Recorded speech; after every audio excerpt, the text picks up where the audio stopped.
తప్పుడు లాలి పాడేటప్పుడు ప్రతి తల్లి స్మరిస్తుందో, ఏ నామమైతే శుభలేఖలపై ప్రచురిస్తారో, ఏ నామమైతే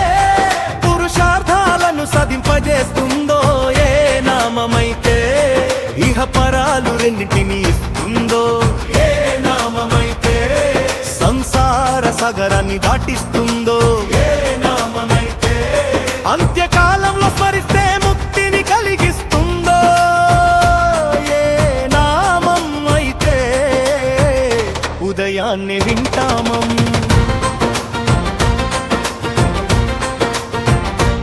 ఏ నామమైతే పలకరింపుగా మారిందో, మంచి బాలును అంటే ఏ పేరు గుర్తొస్తుందో,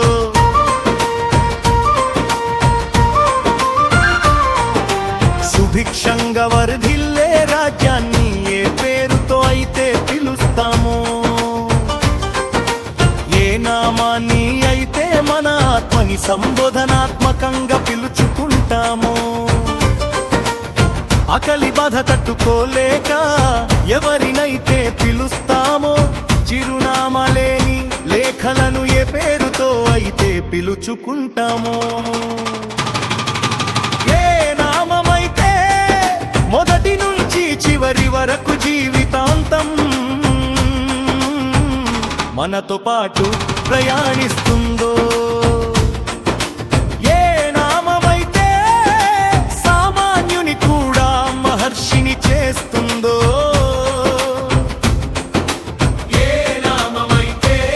పరమ పాపులనైనా పుణ్యాత్ములన్నీ చేస్తుందో, ఏ నామమైతే అధర్మ పరులైన ధర్మాత్ముని చేస్తుందో, ఏ నామమైతే అసురుడినైనా చిరంజీవిని చేస్తుందో, ఏ నామమైతే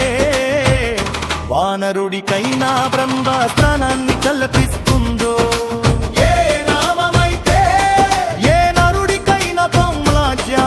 కలిగిస్తుందో, ఆ నామమే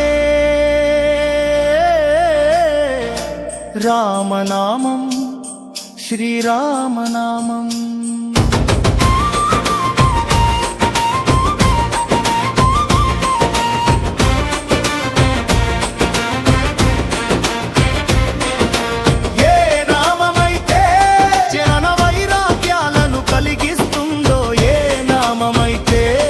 సర్వాభిష్టాలను పూర్తి చేస్తుందో,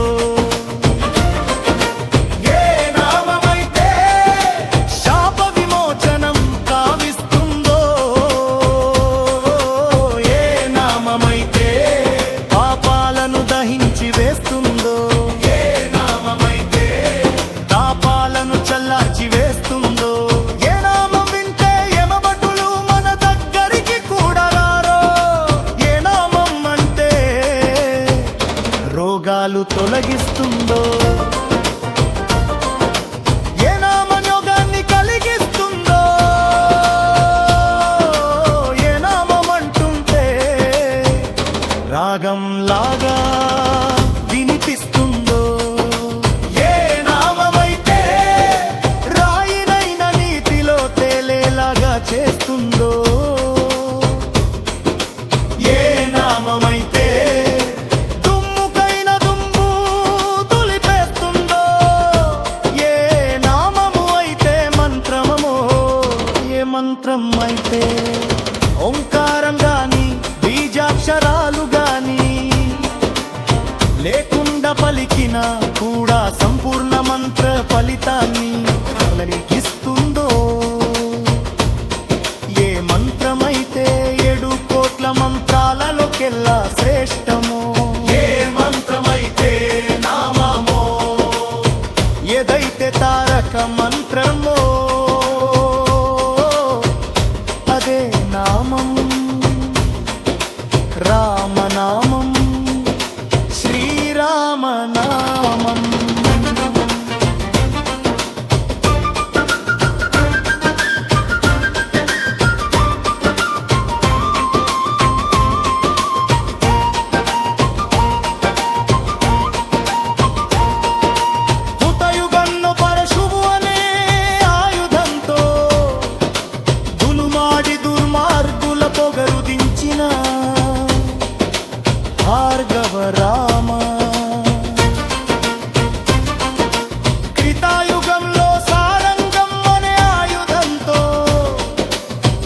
రాక్షసులను హతమార్చి మానవుడికి మార్గనిర్దేశం చేసిన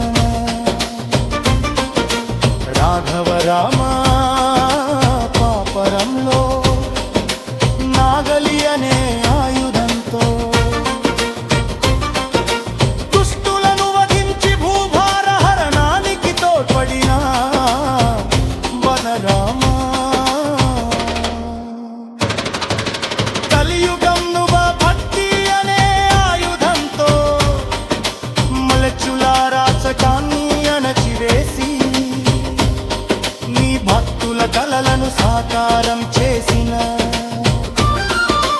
బాలరామ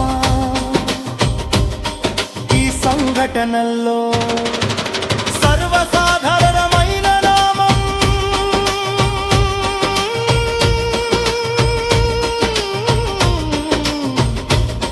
అసా